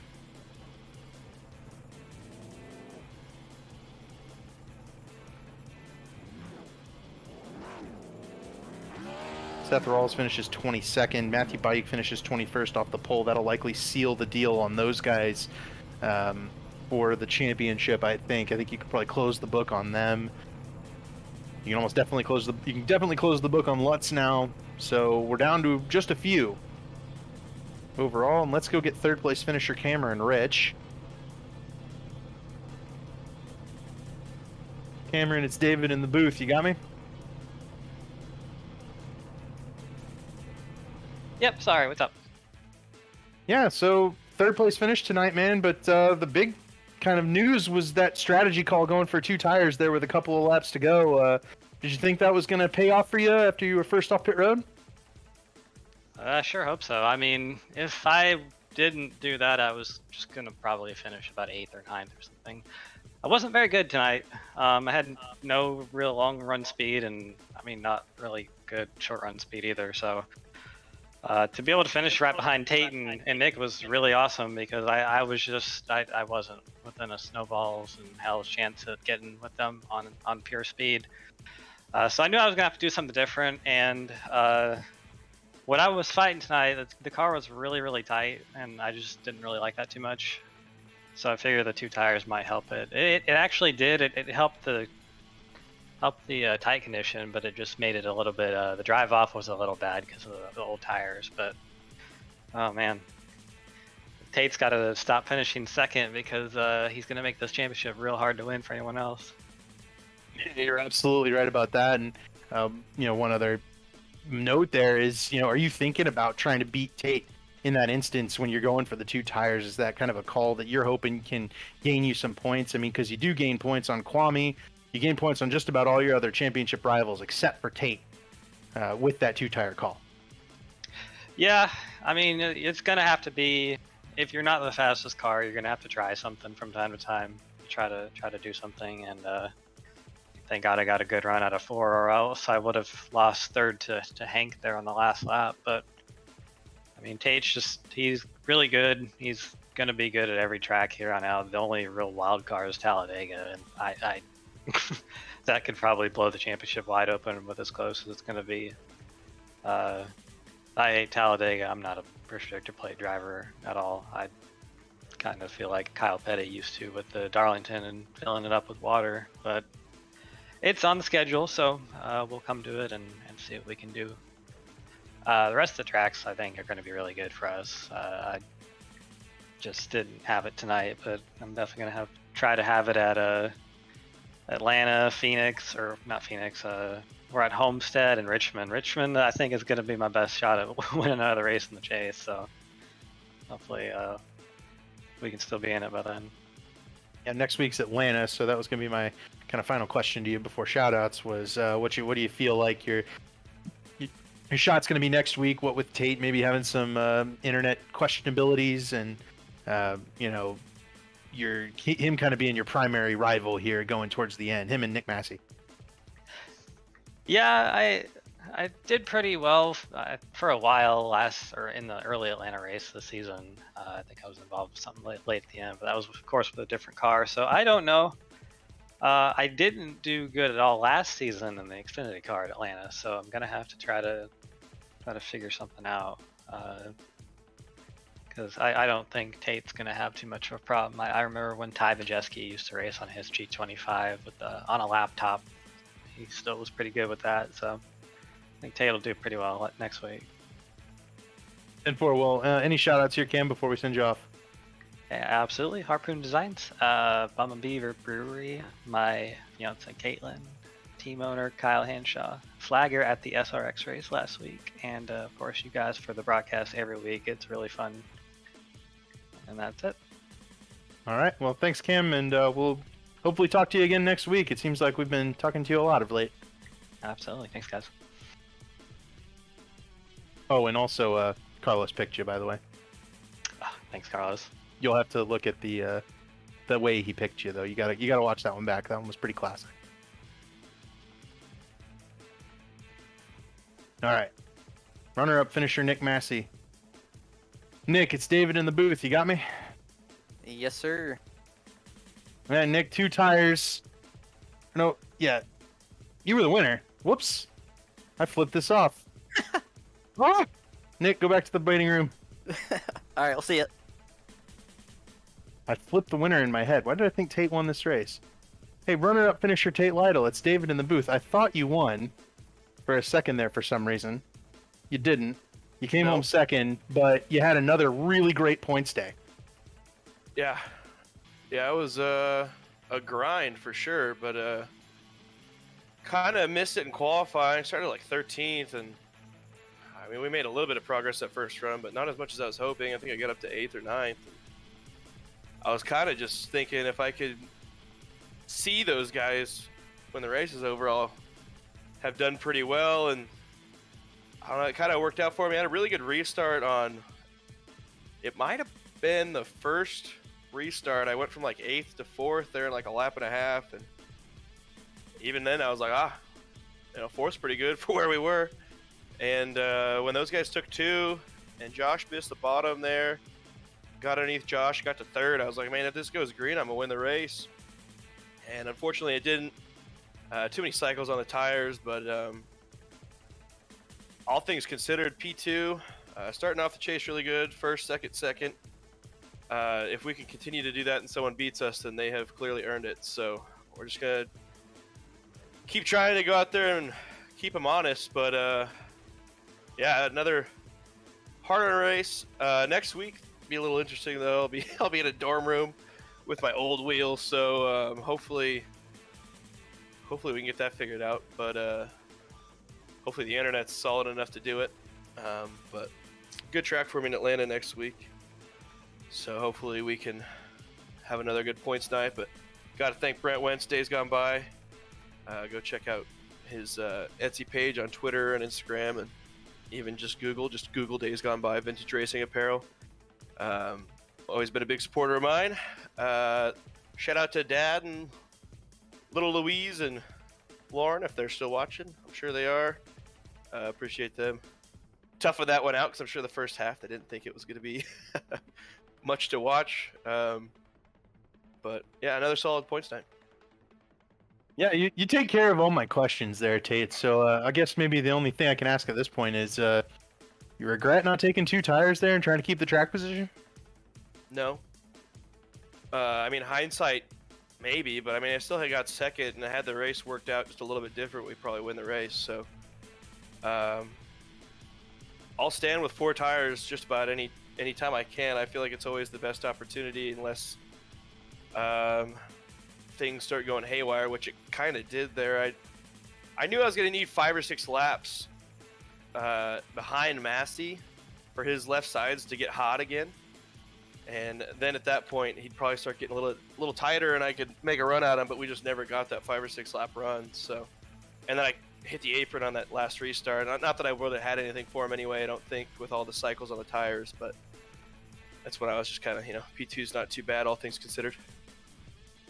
Sure, man, and always a measured answer on the potential hindsight of costing you the race. But congratulations on the P2, and we're looking forward to seeing how you manage next week. We know Atlanta is one of your best tracks, and this start to the chase has been extremely good. So yeah, just gotta keep going, do what we're doing, maximize points, and yeah, I like where we're at, but these guys are good. It's not going to be easy, so we've got to go out and do everything we can, get halfway points, and I mean, you just got to maximize everything that you can.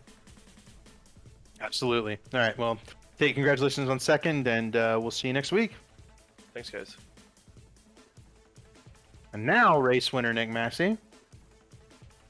Nick, congratulations on the win, because you get the last place spot in the interview room. Yeah, you didn't even have that much confidence in me. Thought I finished second, huh?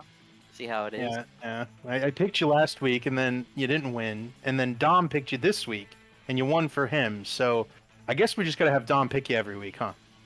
Yeah, we'll take that. Keep picking me. But first place, and I believe you won the stage. So, a really strong run. But, it started out looking like you were maybe the only guy who could run past halfway on gas. Were you hoping this thing would go green to the end? Did you think you were going to be able to win it on fuel mileage? I mean, I'll be like, the fuel is super close coming to the halfway point, or halfway. And I didn't really notice it, and Chris and up in the spotter stand didn't really notice it either until, I don't know, maybe like 10 to go coming to the halfway, and he's like, hey, we need to save like 2 laps of fuel here, 10 laps to go. He's like, just start clutching it. So I started saving pretty hard, and I mean, I think I ran out of gas coming back to the pits. Had to sputter all the way down pit road, so I lost a ton of time there. But I mean, that was probably the call of the race, because I was going to come in the lap before, and Chris was like, no, go one more, you can make it. So I mean, that was probably the call of the race, staying out right there and getting max points there at the halfway, because that was pretty big. We were 15 points back, I think, behind Tate coming into tonight, so we need to keep putting the pressure on him. Hopefully can claw back into this thing. Tonight was huge, I think, to get back in this thing. I think we're back up in second now. I'm not sure, but yeah. And then just awesome racing between me, Tate, Cam at the end. I mean, that was the championship battle. I think top 3 of the top 5 in the points right there going at it. So super clean racing those guys, super fun all the time. And yeah, got it done tonight. So, and that 2-tire call at the end too. We kind of rolled the dice there. Last second call, taking 2. I was hoping I was going to get the lead out of the pits, but Cam had the same idea and barely got me, so I had to go up there and battle him and try to get the lead. But it all worked out in the end. But yeah, driving super hard, sweating towards the end there because Tate was breathing down my neck. So I try not to let him get another win here and keep pulling us in this championship. Yeah, absolutely. Y'all keep taking all my questions because you're up here every time, so you know exactly what I'm gonna ask. It's like, oh yeah, there was a strategy call in the race. He's gonna ask about that. I better talk about it. Sorry. It's all good because I think we might be pre-bonus points, but you're showing you as 2 points behind Tate now, so it's real close in terms of the way this chase has started. And we've been harping on how good Tate's chase has gone, but you went first, seventh, third in your first 3 races, and you've won I think both stages. So, from the way this chase has started, how do you feel in terms of going the rest of the way past Atlanta and into maybe like the wild card at Talladega? I'll have to look. I'm not sure what other tracks are left besides I think Atlanta and then Richmond's on there. I feel pretty good at Richmond. That's probably one of my favorite tracks on the sim, but it's kind of hit or miss depending on the setup. But yeah, Talladega is going to be nuts, especially if we're all really close in the points, because it's always super stressful going in there and trying to points race and do what you can, not get involved in wrecks. So that's going to be wild for sure. But I think if we can get through Dega relatively clean and hopefully still in this hunt, I think we'll have a pretty good shot. But yeah, it's super competitive. I mean, I think you're gonna have to go out there and run top 5 every race, I think, because Tate's good, Cam's good, Kwame's good. It's super competitive, and one bad race can take you out of it. So I think you got to keep showing up. Yeah, I got you, man. Well, before we send you off, any shout outs you want to give? Yeah, just shout out to you guys for putting on the broadcast. It was a good race tonight. Had a couple cautions, but went green for the most part, so it was pretty good racing. Trying to keep the tires on the thing. Shout out to Chris in the spotter stand. Couldn't have got the halfway points without him for sure. And shout out to teammates. Kwame, Josh was in it tonight. He was running pretty good. Got caught up in the wreck at the end somewhere, but yeah, overall looking forward to the rest of this championship here. Oh, shout out to Tate and Cam too, because that was fun racing those guys up there. Cam was pinching me. I try not to wash up, take him out, and try not to let Tate get a look on the both of us. So that was pretty wild. Yeah, we always brag about you up here, and hey, you're one of the cleanest guys out there, so it's always good to see when you guys get the win. And keep it up, Nick, and we'll see you next week. Awesome, thanks guys. All right, and that's race winner Nick Massey.